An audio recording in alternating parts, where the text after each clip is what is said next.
critical appreciation of the poem The Lotos Eaters. Okay, it is composed by Lord Alfred Tennyson. So first of all, going through all the important points of this question, let us be aware of this title, The Lotos. So what is Lotos? Lotos is actually very different from lotus. Lotus is the name of a flower. On the other hand, lotos according to Greek mythology, lotos is a kind of fruit. Okay, and such a fruit that whoever eats this fruit, he is induced to forgetfulness, right? Means the person who eats this kind of fruit, the name of this fruit is lotos according to Greek mythology, and that person is always gets forgetfulness. So that is the lotos eaters. Now the theme of this poem, all these are important headings to be written in the exams. Theme of the poem, the Lotos Eaters. This poem was first published in 1832, okay, for the first time, and then it was later revised and improved for another volume, for another edition. So the theme of this poem is it was suggested by Homer's Odyssey. Especially Homer was a Greek epic poet and Odyssey was his epic. So after the siege of Troy, that is Trojan War, and after the siege of Troy, Ulysses, who had been the wisest of the Greek chieftains, he had been the king of Ithaca and he was the ablest. We can say that he was the wisest, he was a warrior, Ulysses, and he was the king of Ithaca. Okay, in another poem of Tennyson, we have come to know very well that who was Ulysses. So Ulysses, he has passed through a long series of adventures before returning his home that was in Ithaca, that was an island.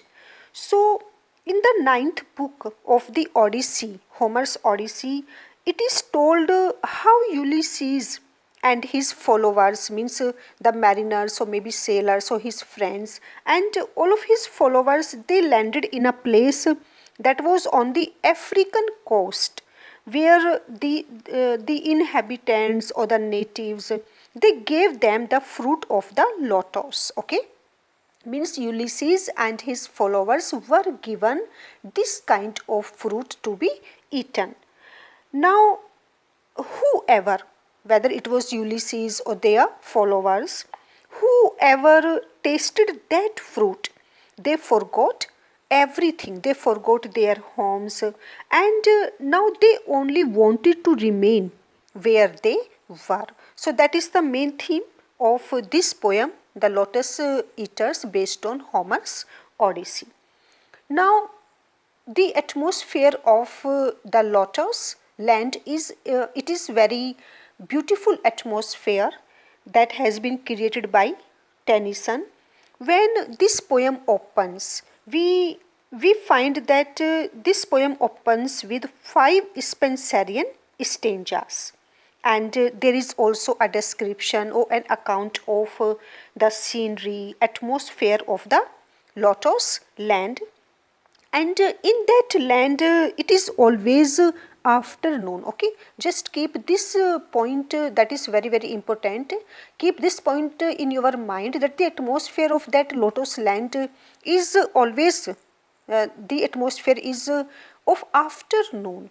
And what happens at the time of afternoon, that we always feel sleepy, we always feel ourselves sluggish, lazy, and we want to have a lot of rest at the time of afternoon. So this kind of atmosphere has been created by Lord Alfred Tennyson, so that he may produce such an atmosphere that all the followers, all the mariners, they want to have only rest.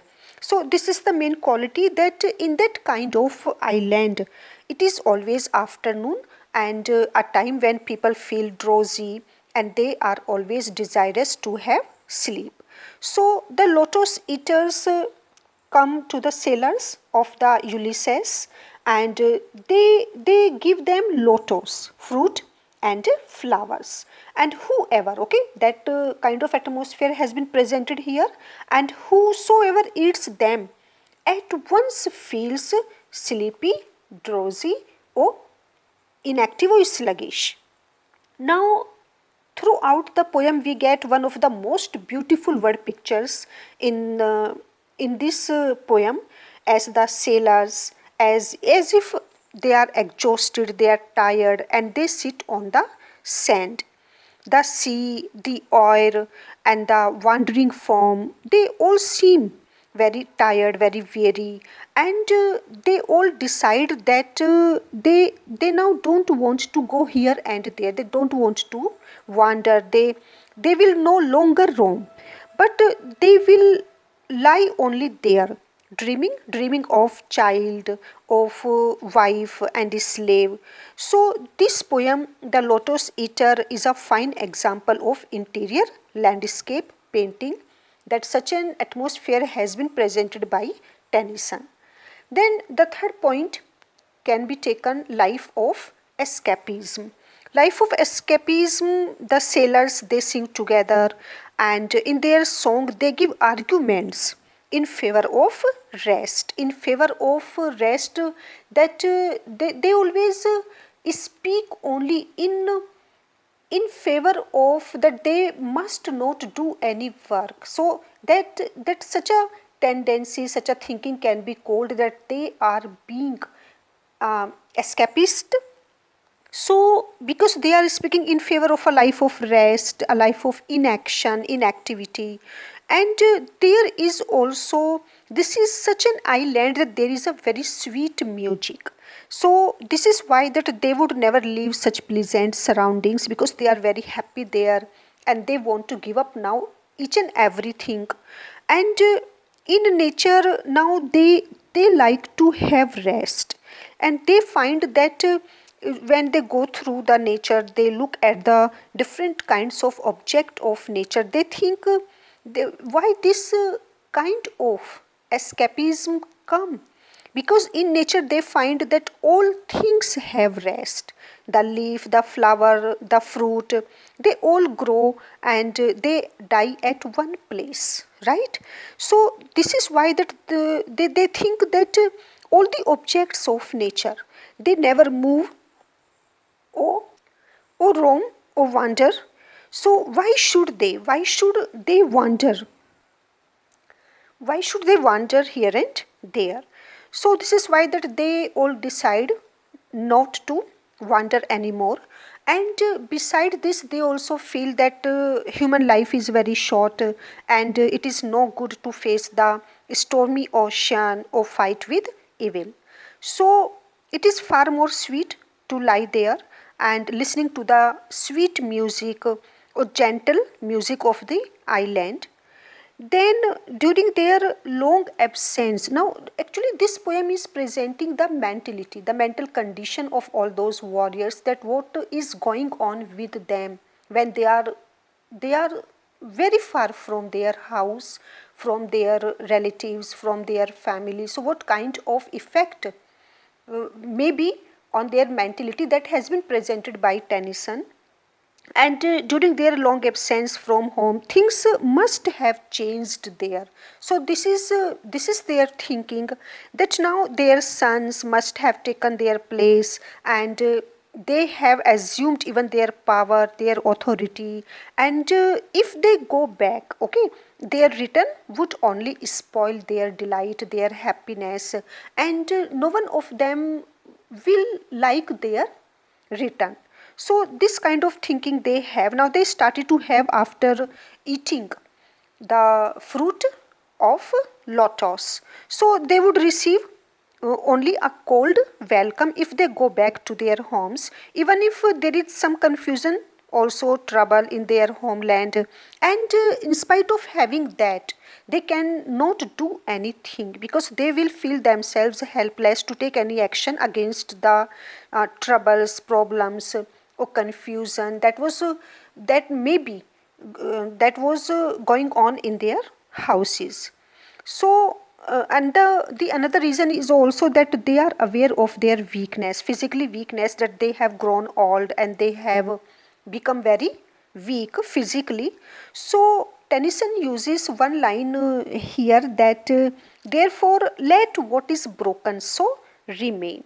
And this is why that now they don't want to go back to their homes having eaten the fruit of lotus.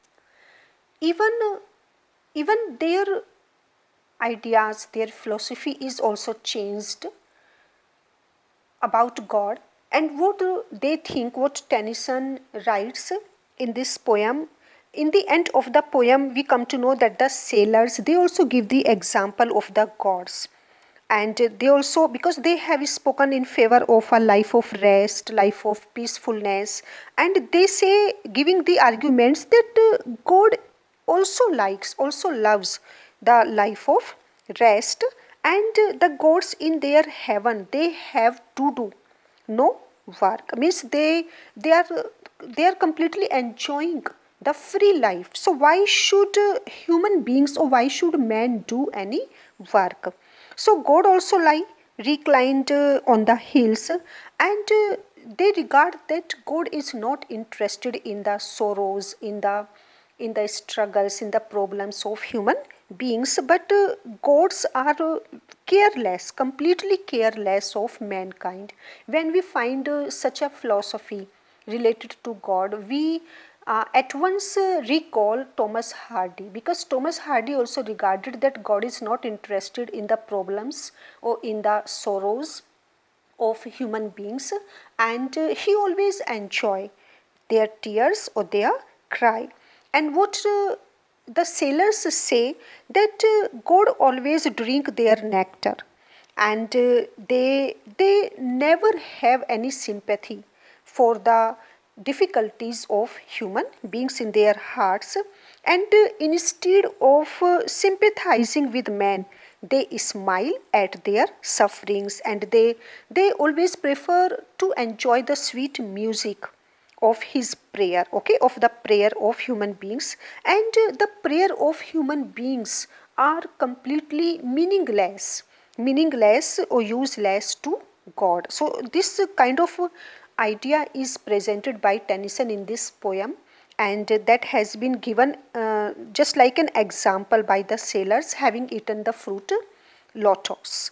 So when he says that God always enjoy the sufferings of human beings, that is the view of the God.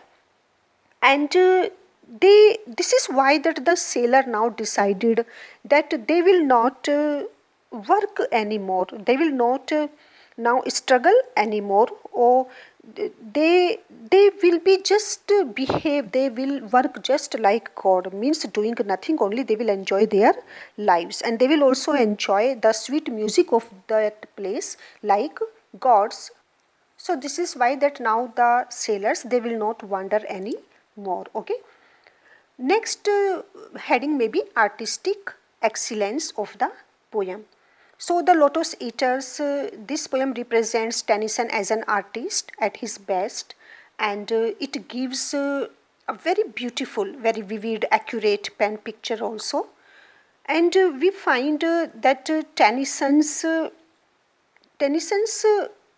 keen observation of natural phenomena, and his verbal music, his skill in the manipulation of vowel sound can be seen here very well. The music of the consonant, and even the repetition of words he has used to share only the music, and repetition of words or his versification is also excellent, whatever he has used in this poem.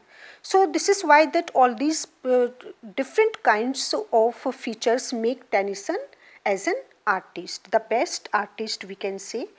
Description of nature, no doubt that there is a lot of description of nature that is given by Tennyson to produce all the objects, all the different kinds of pictures presented in nature, and different interpretations, okay, because just like Ulysses, this poem has been also interpreted in different ways by different scholars, by different critics, and they regard that this poem also, just like Ulysses, this poem also sounds the romantic note of escapism, okay, that is escapism. They regard this different kinds of critics just as when we say that romantic note of escapism, just as John Keats in his famous ode to the Nightingale, he also mentioned that he would like to escape the pressure of reality, the fret and fever of life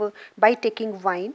So just like that, the sailors, they also want to escape the responsibilities of life as soon as they have taken the lotos fruit. But does Tennyson favor a life of escape from the duties of life? That is the question. Because in most of the poems we find this kind of interpretation that Tennyson always preferred a life of escapism, whether it was Ulysses or Lotos eaters, right? Then arguments in favor of rest, because here most of the arguments are given only in favor of inactive life or in rest life, that they all must have rest and there is no use to go here and there or to waste that time in roaming, in wandering. And he has also given us an example of nature's objects, that they always live only on one place, right? They take birth there and they also die there. So why a man should go here and there? So Tennyson or all the sailors, they always give arguments in favor of rest. So this was a question, critical appreciation of the Lotos eaters, that can be written in detail in the exams.